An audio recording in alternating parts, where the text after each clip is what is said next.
நான் இந்த உதாரணத்தை உங்களுக்கு சொல்லி இருக்கிறேன்.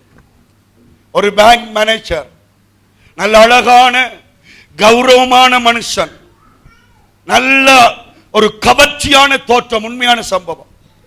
ஆம்பளைகளே கொஞ்சம் அவர் நல்ல வடிவானார் என்று சொல்லக்கூடிய வடிவான மனுஷன், படிச்ச மனுஷன்.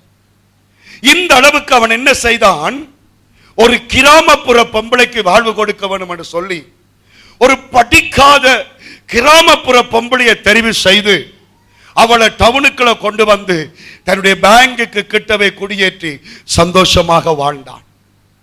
சந்தோஷமாக அவனுடைய வாழ்க்கை போய் கொண்டிருந்தது.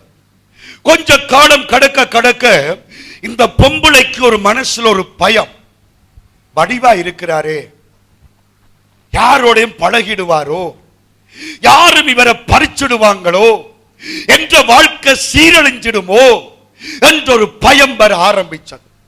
இது கொஞ்சம் கொஞ்சமாய் கடந்து போகும் பொழுது அந்த மேனேஜராக இருந்தபடியால் நேரங்கள் பிந்தி அப்பப்ப வர வேண்டி வந்தது. ஆகவே இவள் கொஞ்சம் கொஞ்சமாக அந்த பயம் சந்தேகமாய் மாறியது. அதற்கு பிற்பாடு நேரம் பிந்தி வரும் பொழுதெல்லாம் பேச தொடங்கினாள்.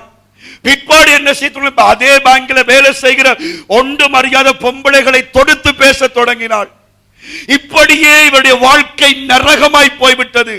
இந்த அழகான கௌரவமான படிச்ச மனுஷன் கடைசியில அங்கே நடுத்தருவுக்கு வந்து தற்கொலை செய்து மரித்து போனார்.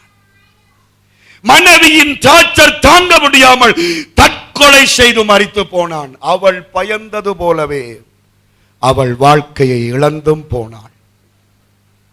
தேவ பிள்ளைகளே, கர்த்தர் எங்கள் தலைமயிர கூட எண்ணி வைத்திருக்கிறார்.